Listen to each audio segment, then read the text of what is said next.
Welcome to the Ashley Lay Real Estate Podcast. Today we have a guest host who is also a familiar face, Heidi Christie. Heidi is joined by ALRE buyer specialist Ashley Widener to talk about how they set up clients to win offers in a competitive market. Hey everybody, welcome to the Ashley Lay Real Estate Podcast. I'm Heidi Christie, and today I have the great pleasure of introducing Ashley Widener, one of our buyer agents on our team.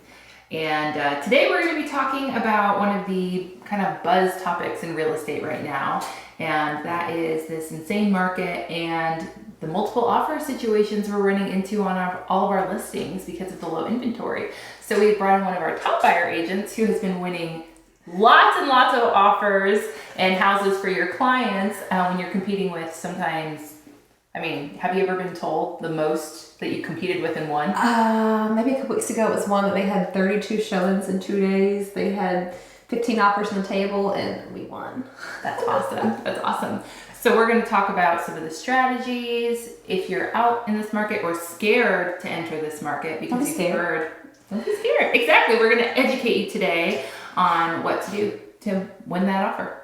All right. Awesome. Okay, so Ashley, talk a little bit about what you do when you've got a buyer who wants to make an offer on a house and you know that they are going to be competing with other buyers and other offers. So this is the conversation that just came from having with a set of buyers. When we meet with a buyer for the first time, I like to set these expectations and talk about, get you prepped on what the market looks like, some of the best practices and what to expect from me and expect from you. So something we talk about in regards to submitting an offer is that, well, first off, cash is king. Cash is king. It's true. So, generally speaking, cash still holds the most power in the real estate transaction. Mm-hmm. So if you have it, you want to use that. You want to go that route. Yeah, and I see that a lot with my sellers. So I'm a listing agent and I mostly work with sellers. So let's talk about why that is. Why is cash winning out? Well, several different reasons. One, when it's a cash offer, something that isn't necessary. Yeah, you can still pay to have one done, but isn't necessary is you don't have to have an appraisal done. So you're not stuck with some appraisal value that's then contingent upon some loan. It's just, here's what I offer to you, and this is what the seller gets. It makes it smoother for the seller. Mm-hmm. If it's a cash offer, you don't have to go through the whole lender process and wait on underwriters and submit 7,000 documents before you get what you need. So it's a smoother process and a little safer transaction. Yeah, and something I hear a lot too from sellers, because a lot of people who are putting their houses on the market know that they have to sell something in order to buy something else. And so if I'm a seller and I know that I'm going to be putting a due diligence deposit down on a house that I'm going to be making an offer on, it gives me a little more confidence knowing that the buyer for my house is cash, so I have less hiccups to anticipate. Again, that smoother transaction, and who doesn't want to make real estate transactions smoother? Yeah, exactly. So you have cash, awesome. You already automatically have a leg up. So are you encouraging your buyers, if they have cash, to offer a lower than list price? Actually, no. Okay. The first thing we're going to do before we put an offer on a home is I'm running something called comparables. I'm looking at what's close in and around the area in the last 6 months, and in this market, actually a little bit sooner than that. So we can get a good idea about what the market value of that home would be. Yeah. And then educating the buyer on not just what I think the fair market value is, but after having spoke with the listing agent and getting an idea of if we have any competition, you might have to offer a little bit more than that if you want to compete. So just because you have cash doesn't necessarily make you the shoe-in winner. That conventional loan will turn to cash at the end. That's a really good point. So what I'm hearing you say is you're taking into consideration the situation, correct, for your buyer. And if they're competing, you're still advising them to make a competitive offer, even if they have cash. Correct. Okay, cool. Because the conventional offer will come in and make a competitive offer and turn to cash. Yep. So if the seller is is maybe not so stuck on a quicker close or not stuck on, certain, they're not worried about appraisal value. The cash may not be as enticing as the higher conventional offer. So we can't just, because you have cash doesn't mean that we can come in and Awesome. I'm seeing that too. Where sellers like the appeal of cash. However, right, if they can hold out for an extra 3 weeks, you can have maybe more. Maybe 15 grand more, 20 grand more. And that's worth the ride. Yep, it's worth it to try sometimes. Okay. So what about your buyers who don't have cash? I mean, I couldn't go and pay for a house with cash right now. So does that mean I shouldn't even try? So since we're not all sitting on that kind of amount of money, sometimes it might be, especially some of my younger folks, newlywed couples and such, and might have a mom or dad who can front them the money to purchase the home. I've heard of people who the parents have taken out, or someone took out an equity line on their home and was able to help fund the purchase. I have a buyer right now where the mom is purchasing it as an investment property, and then the daughter is going to get it in that form. So there are routes. Explore all options, and I think that's really know what your options are. Know what your options are. If you have a way that someone can gift you the money to make the purchase for the home, and then work out other arrangements later, then check out all your options. If not, well, then that's where a lender comes in. Right. So let's talk about this, because you get into the landscape of lending right now, and it is a little chaotic. So how are you advising your buyers when they are needing to get pre-approved? What's your best advice? Okay, so do it first. Please don't get online and start hunting up houses and falling in love and thinking that you know your budget before you really do. This is one of the biggest pieces that I wish buyers understood is, please, let's get pre-qualified if you need to before we ever start talking about the house and and searching online for it, because there's a few things that we need to know. We need to know your budget. And a lender, like some of the local lenders that we work with, are going to take a look at your finances, your debt to income ratio, your credit score, and all these different pieces of the puzzle to come up for you a budget. And sometimes what you're pre-qualified for versus the house payment you really want aren't the same number. And a lender needs to... Wait. Say that again. Sometimes what you're pre-qualified for versus the house payment you really want, they aren't the same number. You mean I could be pre-qualified for $400,000, but I don't want to pay what a mortgage payment would cost? Yeah, you might not like the house payment with it, and your lender will be asking, a good lender is going to be asking you what house payment you're comfortable with. And that's where you want your pre-qualification. It's nice to know that you have wiggle room in case you fall in love with something. It's nice to know the wiggle room, but I also want to know really realistically what's the budget based on the house payment you want. And that house payment's a lender's gonna factor in the taxes and the insurance and all that good jazz, so that you can know, okay, if I want a whatever a month house payment, this is the budget. I got a little wiggle over to here, but this is my budget. So I not only need to know that piece of the puzzle before I can hunt for you, I need to know what type of financing. I need to know if you're going conventional, are you FHA, are you VA, are you SBA? Because not all homes accept all types of financing.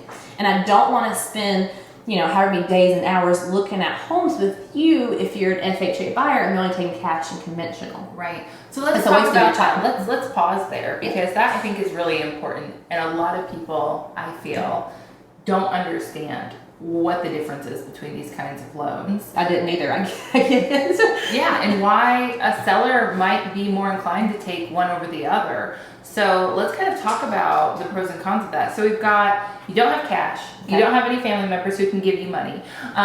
So you're like those people. You're my people. So this is what we need to do. If I go to a lender and I have options, you as my buyer agent, what kind of loan are you going to advise me to try to get? Well, ideally, want to see you go conventional. Okay, conventional. Ideally, for the reason in that it has less, the other ones are government funded loans, and they have stricter standards in regards to what the house is going to have, even down to like if it has a private road maintenance agreement and different things. Like there's so many factors that go into the government funded loans. and that conventionals kind of free up a little bit. Yeah. So to make it smoother and to give you more options of homes, the conventional. And then maybe also from a buying perspective, you know that a seller knows that there's not as many contingencies or holdups. Correct. And so they might be more inclined to take your offer. Smoother. So if I'm a veteran and I could go VA, but I can also go conventional, you're going to advise that I go conventional? Well, I'm going to educate you on what your options are and then let you decide. So I'm going to educate you. Yes, the VA has the perks of the down payment being covered for you, but not all homes will accept a VA offer. So I'm going to educate you on what your options are, and it may be that the buyer chooses that they want to go VA and use that they have definitely earned use that. But then they might find that they fall in love with a house that isn't taking VA offers and maybe come to the realization that they maybe want to go conventional to acquire that home instead. So I'm going to educate them and then they're going to choose. I love that. I'm hearing the word educate a lot. Well, I used to be a teacher. Cool. So, okay, we're going with a loan. You're going to make sure that they go with a good lender, right? So that you've got somebody local who can help me as a buyer find a budget that makes sense. Not just help you as the buyer. I want somebody that's going to be helpful I can speak with, because I've had buyers that, we're out at the home and maybe it's a first time home buyer and now this is the house. And if we know the taxes and the HOA, before I make this offer on this home, I want to make sure I'm okay in my budget and my house payment. So a good lender is going to have that open line of communication that we can reach out and say, hey, here's our approximated this and this. What's their rough house payment? Are we safe to move forward with this offer? I don't want them to be freaked out later on when they find out what their house payment is. Okay. So when you're negotiating in a multiple offer situation, Ashley, when you are presenting your offer for your buyer, what are the things that you need to have in your toolbox to make an aggressive offer? So the buyer and I are discussing several different things, and it's based on their situation. If they are cash, they've kind of got a leg up. I think about like a scale. What's in your favor and what's against you, and how can we balance that out? I love that. So are you cash conventional? Cool. You're going to have, maybe you don't have to be as aggressive in the offer price or due diligence as maybe somebody who's FHA. We're going to weigh this scale out. Are you contingent? Okay, maybe you're going to have to give a little more due diligence money so they feel like you're a little more invested in, you feel good about your sales, so they're going to feel good about you buying their house. We're going to weigh this out like a scale. So every situation is different. We have a plethora of tools at our discretion, down to, offer price. Because even though we call it highest and best offers, it's not always the highest that is the best. Often it's not. We want to be realistic with that, especially if you are getting financed, because the listing side knows it's going to have to get an appraisal. So we're going to talk about offer price. We're going to talk about, especially in this market right now, if this is the offer price you're going, but I think it could appraise here, we're going to talk about, do you have the ability to cover some gap? Yeah. So you're saying if I'm a seller and I'm listed at $200,000 and maybe the listing agent has advised me that it might appraise up to 210 and you offer me 225. If it appraises at 210, you're advising your buyer sometimes to say they'll pay up to 225. So when we submit an offer and we know we're going over list price and we know we have competition and we know we're facing cash competitors, we like to bring the seller a little confidence in selecting our offer by saying, hey, we know we're competing with cash. Should this home under appraise from our offer price, we are willing to cover X amount in difference if it under appraises. Awesome. So from a listing agent perspective, that means so much to sellers. It means so much to sellers, gives them so much confidence, because that is almost always the number one question they have when they get a high offer is, what if it doesn't appraise? And your seller doesn't want to turn down the other offers and take a risk on me if I can't cover if it under appraises. And then we have to negotiate prices and get down to what somebody else who's cash was offering. Right. So I want to talk about, here's our offer price, but we can cover X amount difference if it under appraises. That's one tool, but that's only one of them. Right. You're also talking about, we have due diligence and earnest money. which if you don't know what those are, let's talk. Good point. I think I would say in this market, the preference and the importance is placed more on the due diligence money right now. Which is the money the buyer would lose. Exactly. It's your skin of the game. Yeah. It's a risk to you, but it's because the seller's taking a risk on you as a buyer also. Right.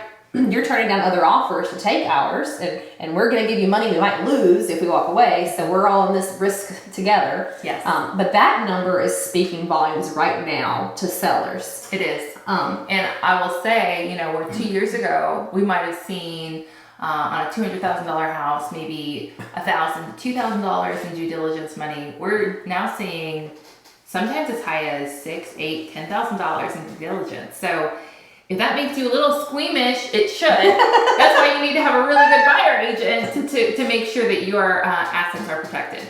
And one of the things too, like what I run into, and you can speak to this on the listing side, is because that due diligence, that skin in the game we're given, maybe that seller is going to be turning around and having to go purchase a home and need some due diligence money for their home as well. So that having a better due diligence, that I guess instant gratification, that immediate money, instant gratification still works, y'all. That immediate money to the seller is very appealing. It is. And it also helps with some of those concerns of if it's an FHA or a VA loan specifically, and we run into issues with the financing.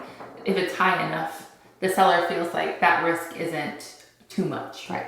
And I think that due diligence is just the thing that I find that the buyers are most scared about. But this is why a good agent is going to be going, we'll talk about this in a little bit, I think. It's going to be doing so much, running those comparables we talked about, and doing so much vetting of the property and speaking to the listing agent and trying to reduce that risk for you, answering a lot of your questions up front. So when I'm saying I'm writing this $6,000 due diligence check, that if I walk, if it underappraises, if I don't like what happens in the inspection or repair negotiations, if I walk, I could lose that. You want to have that confidence that we're going to be moving forward. We want that property vetted. We want to know that, so even though it's scary and it's a risk, we want to diminish that, if that makes any sense. Yes. So before we jump into the research and all of that, just to recap on this finance portion, you want them to work with somebody local so that you have open lines of communication. Just a great customer service experience. That too. They know their budget. And so it sounds like you can present documentation with that offer from that lender that's up to date and gives them really good confidence that this wasn't just some online application that the buyer put in. This is actually somebody who's looked and talked to this buyer and knows that they could actually qualify for this amount. Absolutely. Because I even reference it when I submit an offer. I encourage the agents to reach out to that particular lender for the validity of that buyer. Yeah, which is powerful. I get multiple offers all the time on my listings, which is wonderful, but you'd be amazed. I'd say about 40% of the time, agents don't even bother submitting a pre-qualification letter with their buyer's offer. So we have no idea who the lender is, if they've actually been approved or qualified, if anybody's looked, if they can if it means anything more than a piece of paper it's submitted on. And even knowing who the lender is can make a difference. There are some that are more reputable than others, and so you got two identical offers, and I've shared that we're coming with so-and-so and so-and-so. Yeah. Oh, they're reputable. Okay, they're going to get it closed. This other one, right. So it can give us a leg up referencing our lender partners as well. That's a really good point. Yep, and that happens a lot with sellers. They go, didn't you say that was a lender that you've had bad experience with? So that's good. So let's segue into that. Let's talk about how you, as a buyer agent, what makes you so good at winning these offers for your buyers? I mean, obviously it's not just your charisma. I mean, I know you've got that in droves, but what are you doing to really help your clients have that leg up? It's not luck. I mean, you do it too often for it to be luck. I'm a middle child. I've spent my whole life demanding my way. Just kidding.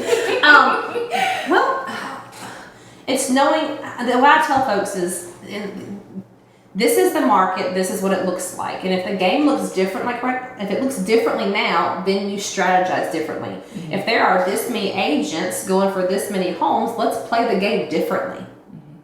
Mm-hmm. So what are we doing to win multiple offers? We're using all those tools we were referencing earlier. We're using things like, hey, we'll cover a gap difference if it underappraises. We're using, just the power of picking up a phone and calling and making a connection. There are homes that I've wanted multiple offers because I picked up the phone and I called the listing agent, and them hearing me and our competence give them, obviously the seller's making the choice of who to work with, but it gives her the confidence to share with that seller, hey, this team has it together. This team is going to get this done. These buyers are ready and they are cooperative. So picking up the phone, making this call, making this personal connection with that agent so they want to work with us. The due diligence we talked about. Another tool we use sometimes is talking about even repairs. Yeah. If I know it's a very competitive listing and we're trying to win, and I know that my buyer is handy dandy and spent the summers doing construction, I'm going to say, we're not afraid of some work. We aren't going to nitpick repairs. I've had some people say, hey, we'll just buy it as is because how much we put in due diligence can't possibly be any, whatever repair needs to be done can't cost more than that. So we're good. Right. That's a really good point. Well, and you said something that I think is important when you said you pick up the phone and you call them. And I can't tell you the number of agents that never bother calling me when they're making an offer on my property. They don't even send me an email. They send the offer through Dotloop. I don't get their email address. I don't get their phone number unless I scroll down to the 13th page and look at their information, which a lot of times isn't even filled out. So I have to sometimes look them up in the MLS roster to get their contact information to actually be able to contact them back about this offer that they submitted. And if they had called me, they would have known that the seller can't move that quickly. There's no way. They've got, a house full of stuff. Or they would have known that they should not have asked for that washer and dryer set that the seller just purchased and they are incredibly attached to if they had just called me. So the conversation might be, I'm picking up the phone. When this buyer says, we've toured this home, and they're like, all right, yes, we want to put an offer. Mm-hmm. Great. I'm going to do two things. One, I'm going to call and talk to the listing agent and see what's important to the sellers. And then two, I'm going to run a comparables so I can help educate you. Mm-hmm. And the conversation's going to be like, hey, Heidi Christie. Hi, Ashley Widener. This is Ashley Widener with Ashley Real Estate in Keller Williams. How are you? That's a lot of Ashleys. Well, we're the A-team. We get it done. Awesome. Well, how can I help you, Ashley? I just left your listing at 123 Main Street, and my buyers are incredibly interested in putting an offer in on it. And I had a couple questions. Do you have a minute? I do. Awesome. So first off, my buyers are incredibly flexible on closing, and we really want to appeal to your sellers. We want to accommodate you guys. What type of closing? Do you want a longer or shorter? What would appeal to your sellers in terms of closing? Ashley, I'm really glad you asked. Actually, the sellers are under contract to buy something right now. Congrats. Thank you. And their house that they're buying is scheduled to close in 45 days. So 45-day closing would just be one. Well, great. Chef's kiss. Absolutely. Well, my buyer comes pre-approved with so-and-so, and I absolutely know that we can get through the underwriting process and get you guys to accommodate that closing date. And I'll definitely put that in the contract. So if that changes for any reason, I'll let you know that we've got some flexibility and willing to work with you. Awesome. What else is particularly important to your sellers? Well, I will tell you, they've been burned pretty badly. So it's really important to them that they know that your buyers really love the house. So that to them might look like a really strong due diligence amount. Well, you know what, Heidi, my buyer is coming, FHA, and they know that they'll be competing with some cash and conventional offers, and they're willing to put some extra skin in the game, and they know they need to bring a strong due diligence. So we'll definitely accommodate that. Anything else of importance? Just as strong an offer as you can bring. All right. Well, and I know we're going to come comps and know this market, and we'll bring you a great offer. And I will shoot you a text message when that's in your inbox, and I hope we get the chance to work together. Sounds great. Thanks for the call, Ashley. Have a great day. You too. Click. Okay, let's go win this. That's how it goes in my head. Yes. So, yeah, that makes a big difference. It does. And then when I call you back because something changed, if you're going to pick up the phone, that makes a big difference too, because then I can tell my client, hey, this buyer agent's been really responsive. Something else, it's not just that phone call. The other piece of communication is when we submit that offer. I mean, if you saw my email, well, you've seen my emails. You see my email that's submitted with, some people use a cover letter to submit with their offer. You mentioned people just forwarded .loop. We actually, my basically presentation of your offer includes a formal formal email with lots of great information, and I'm very tactful in how I do this. It's going to start off, usually I start off with talking to, agent, thank you for taking my call earlier and answering my questions. It's a reflection of you and your work for your client. Thank you. And then I might starting with gratitude. I like it. And then I might, and a little flattery, I might flatter the sellers next a little bit about the home, something we loved in the home. This home had 2 primary suites, and this is really appealed to my buyers, and we can tell it's been well maintained. Thank you for that. Or, the lawn was the greenest we've seen. Thank you. Your seller obviously has put a lot of diligence into their home. And I'm going to go into talk, and I mean, it still works. People like to be flattered. We want to know. And sellers like to know that someone cares about what they've done in that home. They're emotionally invested. It's been their home. Yes, and I'm going to pull those strings. So then I'm going to talk about the offer itself and highlight those terms. And I'm going to make sure that I'm already showing our competence on the buy side by including all of those attachments and all of the signed everything in that pre-approval letter. And then I'm going to finish off by talking about, and I'm also going to include in there talking about how well qualified they are and talk to their lender. And I'm going to finish up talking about how qualified we are and how we get our buyers to the closing table. We get the transaction closed, and our transaction coordinator is amazing. And so we're here. So it just starting with flattery and ending with a little security of who they're working with, and that whole package of communication really seems to work. It really does. I mean, the proof is in the numbers, and the numbers don't lie. So that's great. So I love this. So just to recap on that, you are educating them. You are advocating for your buyers. Absolutely. And you are going above and beyond. Always. I love it. Okay. Why are you doing this if you're not?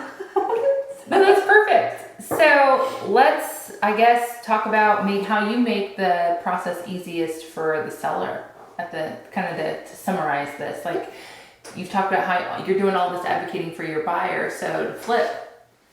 Well, for the seller, the big thing is that we're doing what we said we're going to do.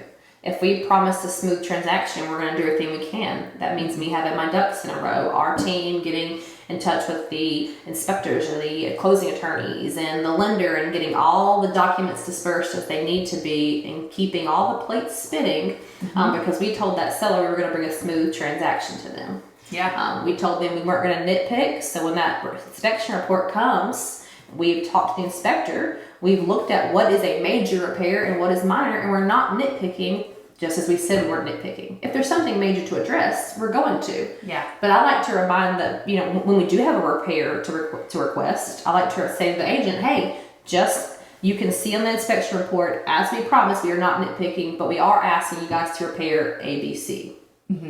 Awesome. So you're actually doing what you say you're going to do. Do what you said you were going to do. I love that. Because I want that agent to work with me again in the future on another transaction. Yeah. And if I didn't do what I said I was going to do, how inclined are they going to be to work with me again? Probably not as inclined.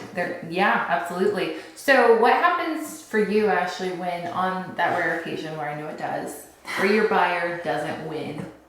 What do you do then? Well, we handle ourselves tactfully. Actually, my email, when I get that email that I hate getting because I hate making that call, but it always ends well because they always end up in the home they're supposed to. Yeah. I respond back to the agent, thank you for letting me know. Congratulations to your seller. Do you have any feedback from me that I can carry back to my buyer? Because it helps the buyer know for the next offer that they put in, something that could be tweaked. Also, sometimes it's, hey, you know what? No, this was a fantastic offer. It was super strong. They took a cash. And again, we can't do anything about some of that, but it helps my buyer either feel confident in this offer that they made, or it helps them tweak it for the next time. But it also gives me the opportunity, if that agent said, no, this was a great offer, for me to say, are you entertaining backup offers? Do you want to talk about backup? Yeah. So a lot of sellers will accept a backup offer so that if anything goes awry, with the primary offer. They don't have to put the house back on the market, go through the rigmarole of showing and cleaning and getting the house back in show-ready condition, and they just automatically go back under contract with the backup offer. So I always advise my sellers to take a backup offer. Yep. So my buyer may decide that even though we didn't win out on the multiple offer situation, that we would like to be the backup offer. So if anything happens to the primary buyer, we default into going on contract. And sometimes that's the way to win the deal, with a little patience. Yep. I kind of feel like sometimes it's like my good luck, because once that backup, we know the next house we're going to get. I'm like 3 for 3 on the last one, so it's fun. I'm like, awesome. We'll take the backup because you're going to get the next house. It always works. That's cool. Well, that's a good point for buyers too. There's no commitment with that backup offer. Yep. If you find something else, your agent pulls the backup offer. We do. We terminate the backup offer, and so we're putting you under contract. When we get those signed offer to purchase from the seller, we turn around and I'm immediately notifying the other agents how many backup offers are out there that we're terminating and submitting that termination, so you're not under contract on multiple properties. Awesome. That's so great. So, is there anything else that you think is really helping you in this crazy competitive market that you want to share with anybody? Well, I have the support of an amazing team. We've got lots of agents here on staff with experience and education. And honestly, some other agents don't have that. So I feel like we have that support and that education and the latest tools and tactics and reputation in the community to help our buyers. So the greatest thing you can do is just have a great agent on your side. Not all agents are created equal. And you want one that, as Heidi said, is going to advocate for you, but knows how to win in a market like this. Mm-hmm. The market of the moment. Yes. Yep. It may change, and we'll learn to adapt, but know how to win now. Yes. Well, thanks, Ashley, for Thanks for joining having us me today. And I hope you all got something great out of this. And if you are thinking about entering this market or worried about what it might look like, please give us a call. We have Ashley and some other awesome buyer agents who would be honored to get you into a great house, win against other buyers, and hopefully have a great home. Absolutely. We're making it happen every day. Love it. Thank you for joining the Ashley Lay Real Estate Podcast. We hope this information was insightful and valuable to you. If you'd like to connect with us, give us a call at 336-893-4400 or visit ashleylay.com.